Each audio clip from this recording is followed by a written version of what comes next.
what's going on? What's going on? It's your boy Mike. I'm here with my wife. Yep, We look like we should be related, huh? we kind of do. We kind of favor each other. I You know guess. what they say. Hey, that's what happens when you get married. The person you're supposed to be married with, y'all start to look alike. But we coming to holler at y'all today. Been a long day. Been a very long day. We are tired. But we wanted to give you guys some content because we haven't posted in what's it been like 3 days. Couple days. So there's a topic that my wife brought to my attention that I thought was very interesting.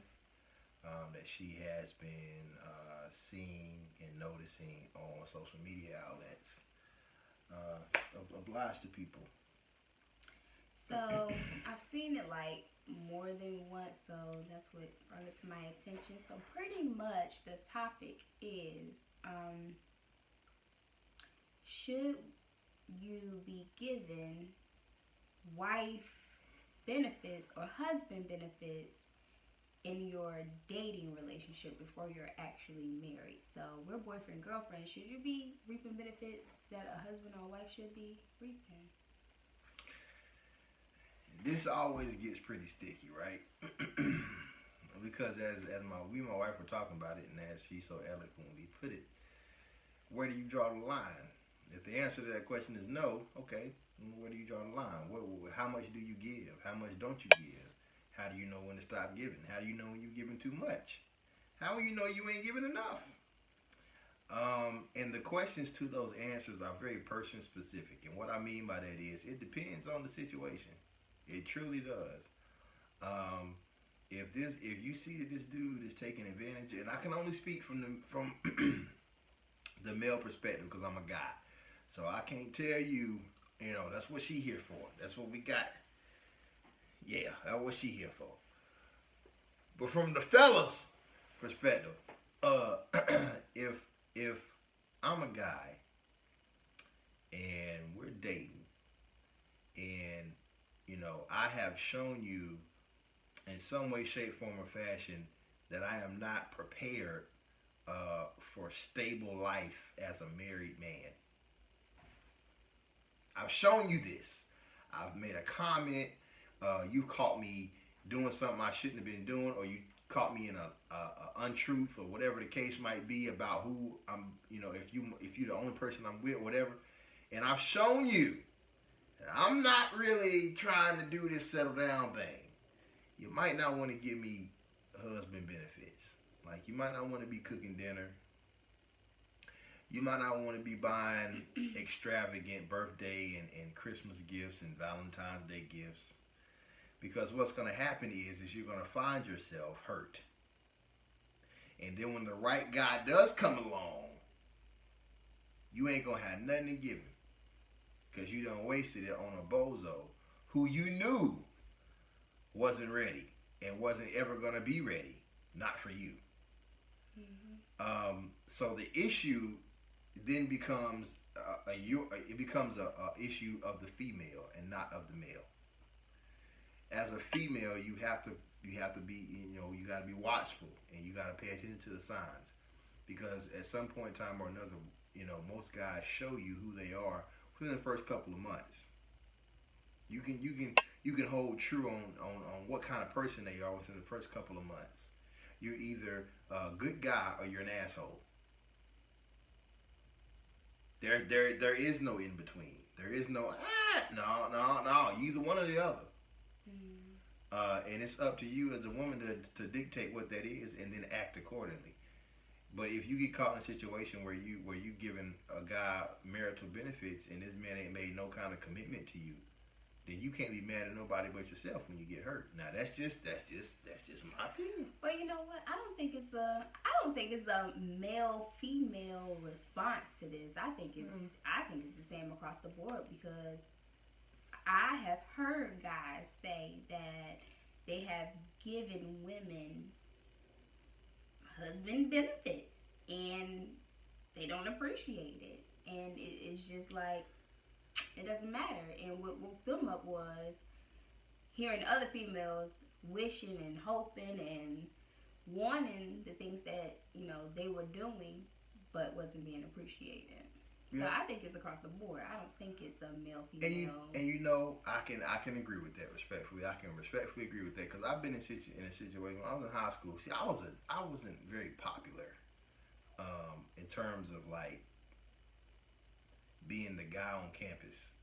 I knew a lot of people. A lot of people knew me. I was cool with a lot of people, but I wasn't like the it guy, right? So I didn't have a whole bunch of girlfriends and stuff like that. But I dated a chick, and I rolled the red carpet out. You know, I would do whatever I had to do to make this girl happy.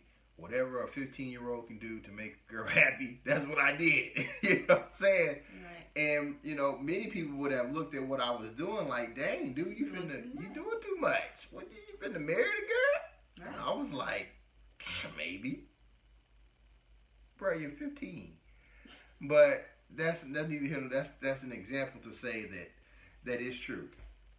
Sometimes guys do get caught in situations where they're giving more to the woman than what they're receiving. But more oftentimes than not, it's the other way around.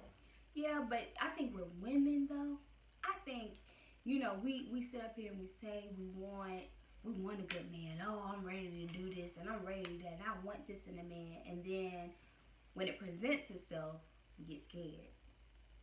We don't know what to do with it. Well, I think that comes from brokenness. You know what I'm saying? Not to sound like too deep. Not, you know, and I don't think it has anything to do with spirit. Yeah. I think that it is just that you're broken. You're a broken person, and you've never had the privilege of having an actual good guy. Yeah. You know what I'm saying? There is a such thing as you being in a relationship with a good person and it just not working out. But they were good to you. That's totally possible. But most women don't get that.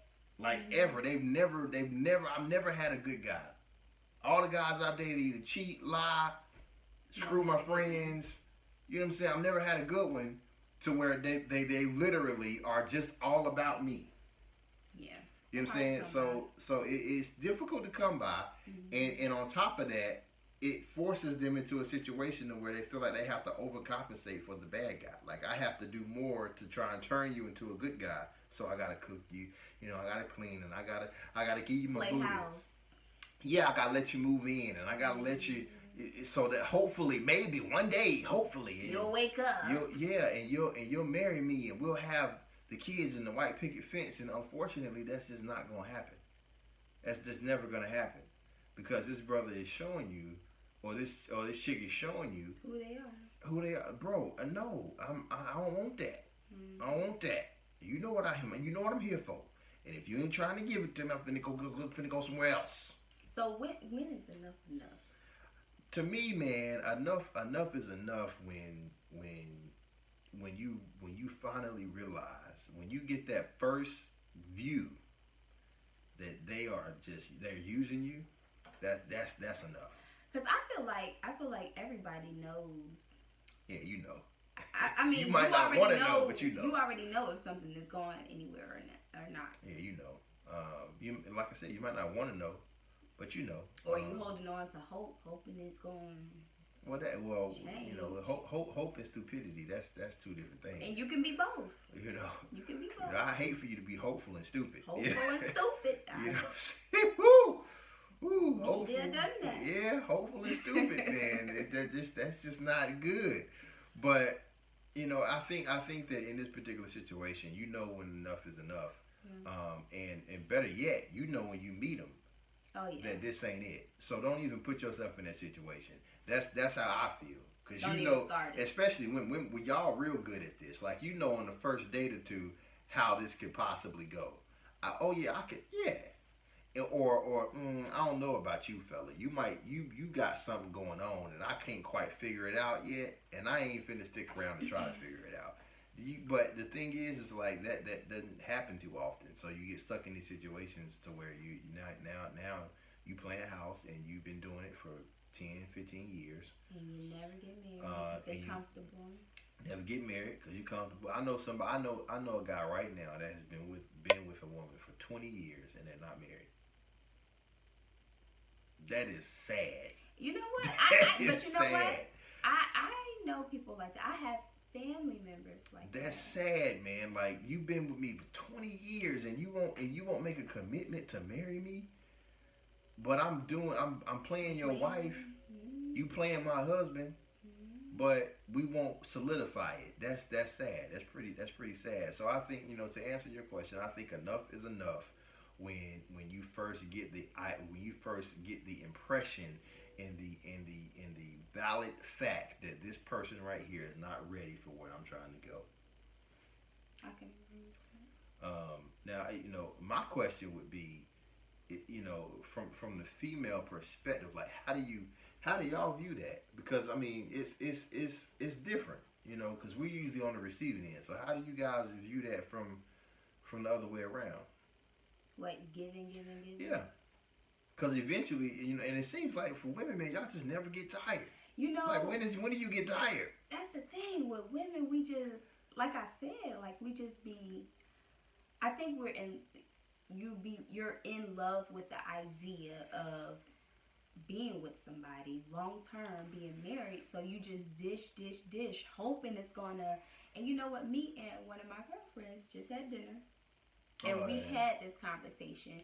You just try to overcompensate, and you try to do things that hopefully you think it's gonna change this person or make them realize how good of a woman you are, or I am what you need.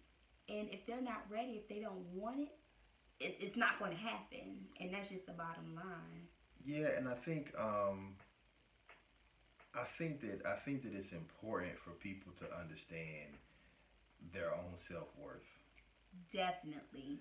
Like, that's at some point you gotta say, you know what, I'm worth more than just to continue wasting my time with your bum ass. And I hate to say, use words such strong but language. It's the truth. But it's the truth. Like, I don't have time. Yeah. Huh? I don't have time to continue wasting with you when I know that you ain't shit. Right. You ain't gonna be shit. But the thing about women is, Lord, once we realize that, it's done. Hey, look, I'm gonna tell you now. When them women turn cold on you, doc, it's over. You be able to go ahead, pack your bags, and go ahead and move on out. Cause you mess around, you get there, you stuff be out on the front stoop, and another nigga be in there. Huh? You be looking, you be calling, you be searching, and you won't be able to find them. Like, you gotta really, understand your own self-worth, and specifically to the ladies, man, cause you guys. I think it happens more so with women. Yeah, and I don't think you guys understand how much power you hold when it comes to relationship. Like, we can only do what you allow us to do. Mm-hmm. Like, I can't play you unless you let me play you. Unless you let me rope-a-dope you into the game, I can't do it. You know what I'm saying? So if you set the standard of this is what you're gonna have to this is what you're gonna have to be. Now, I'm not saying you gotta pressure. be. I ain't saying you gotta be the prince of Zamunda. Right. But I am saying that, brother, you need to have some goals, some aspirations. You need to be working towards some things. Mm-hmm. I need to be able to see a future with you. I need to feel secure with you, knowing that you're gonna protect me and our family. Now, that's a big one, man. Mm-hmm. Women need to feel protected. Yeah. Because if they feel like you can't protect them. Security. Oh, bro, you might well hang it up. They gonna call their daddy for everything, and it's gonna burn you up. So yeah. I mean, it's a lot that goes into this particular conversation, and I think that it's important for people to understand that it's kind of like a threefold thing, right? So you have women, you gotta set a standard. Mm-hmm. So that way you don't give more than what you need to be given. Mm-hmm. And because some people would say that's pressuring somebody into something, and I don't think it's pressuring. It's just I know what I want, and it's either you're going to give it to me or you're not. And I mean, so setting that standard and knowing what you want, knowing what you're looking for, and not settling for anything less than that is perfectly fine. Mm-hmm. And then on the flip side of that too, if you're going to demand husband-like qualities, get them like qualities. Ha! You better have Give it take. You better have them wife qualities. I mean, you better have them to a T before, because if you're gonna go into it demanding things and stuff like that, you better. I mean, you better be on your game. Because if this brother come and he doing his thing, you can't come half stepping, because now he gonna feel slighted. Yeah, I'm that's like, another issue. like, wait a minute now. Now you gave me all these standards. I'm meeting your qualifications. You know what? This can go on forever because that's a good point right there. Yeah. You gave me all of this now, prior to marriage. Now I'm meeting it. Mm-hmm. But you can't fry no chicken. You're lazy. You don't want to get up, go to work, and help a brother out. And even if you ain't working, if you sitting at home, when I come home, the house dirty, ain't no clothes washed. I'm down to my last pair of drawers. You understand me? I'm down to the lucky drawers. When you get down to the lucky drawers, it's time to wash. Okay, it's time to wash. Huh? The floor need vacuuming. You ain't working. What you doing? So I'm paying the bills. You know, you ain't gotta worry about no car trouble. I'm cutting the grass. I'm doing everything. I'm your support when you need it. I'm trying to push you to do something with yourself. You gave me all these qualifications, and I'm meeting them, and you dragging up the tail end. Mm-hmm. So if you're gonna take principle 1 and set that standard, right? Make sure you take principle 2 and make sure that you meeting them standards too. Yeah. All right, because.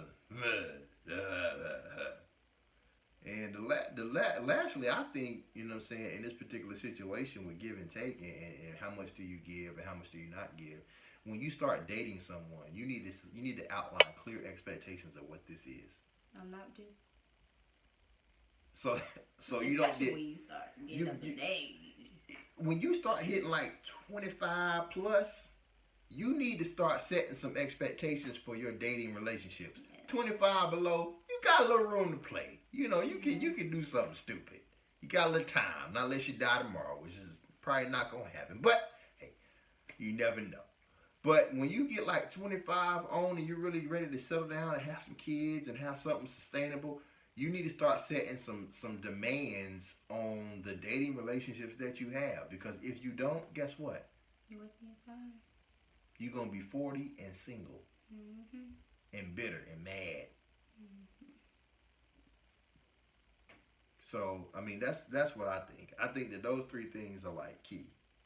I can agree with that. And I think that if you don't have those 3 things, then you will find yourself overextended, giving marital benefits to dudes that don't deserve them. You know what I'm saying? And let me say this: everybody has done this. So don't look at this video and think that we are exempt. Because believe me, we are not. We are not exempt. We have done this. So we talking to you from experience, because we done some stupid shit. You hear me? So and the thing about it is, man, is that we have become so comfortable in marriage to where we can talk about this stuff and we can laugh about it now, because it's like, man, I was dumb. You was stupid. You was an idiot, boy. You boy. Hey, buy your books, send you to school. What you learn? Nothing. You didn't learn nothing. Yeah. But you know what I'm saying. So yeah, I think that once you get to that point to where you really understand your self-worth and you setting those standards, and not only setting them, but you're meeting them, and you're having clear conversations about what your dating relationship is gonna be and what you hope for it to grow to, you'll weed through a whole bunch of dudes. You won't even have to go on a date. Conversation will tell you everything. You won't even have to go on a date. When they approach you, ask you for your number. Okay, I am on the market. I am currently on the market. I don't date anybody. But if we start dating and it grows to something exclusive, you need to understand that I am looking for marriage. So if that's not what you're looking for, please do not waste my time. We can go ahead and cut it right now. Don't waste my time. Mm-hmm. So if I give you my number and we start talking, this is what's gonna happen. I'm telling you. On the road to marriage. On the road to marriage. We finna get hitched. And I mean, some people might not agree with that, and that's perfectly fine. But I guarantee you this: if you set standards on your relationships, if you meet the standards that are required for you to be a wife or a husband, and you have have a clear conversation about what your dating relationship is going to look like, what you're hoping to get out of it, you'll have more fruitful relationships. May not all of them may not last, but at least it'll be fruitful. It will be a good relationship. It won't be one of them situations where you like, man, I hate that mug. You can't walk past him without turning your nose up. Like, dang, what was I thinking? What was I thinking? You know what I'm saying? So in that particular situation, that's what I think. I think that that's a pretty good, 3-point bulletin to start with. Because it's gonna take you some time to get to them three points. This is really gonna take you some time, especially that first one, setting them standards, because you can't set a standard you don't know what the standards are. But that's another conversation for another video. I'll let my wife do that one because, I get kind of harsh on that kind of stuff. Yeah. So we hope that you guys are having good marriages. Where I'm telling you, we hope that you are loving marriage. We hope that it's everything that you hoped it would be. So if there's anything that we're saying in these videos, man, that's helping you, let us know. Shoot us a message, put a comment in the video, whatever you want to do, and buy a book. Ask us questions. Ask us questions. We'll answer whatever question you want to ask. But I gotta warn you. I gotta warn you. If you say something retarded, I will call you out, and I will embarrass you on this camera. Understand me. I will embarrass you on this camera. Don't play with me. Don't play with me. I ain't the one. You better check my references. You understand me? So you ask at your own risk. I'll say that. At your own risk, yeah. But if it's a sensible question, we'll answer that question all day, no problem. And we'll try and give you a profitable solution to if you're having a problem or if you just want to know something. Perspectives. Yeah, perspectives or whatever. And please don't ask me why men and women cheat. Don't ask me that, because that's the dumbest question. Don't ask me that. Please don't ask that. Anything but that. Please don't ask that, because that's a stupid question. But anyway, right. Drop them in the comments below. Send them to us in a text if your family or whatever, and you want us to do a video on it. Send it to us and we'll hook you up, and we'll shout you out. If you want to, we'll shout you out. So be happy, be in love, be married. Best Friends Book. Peace.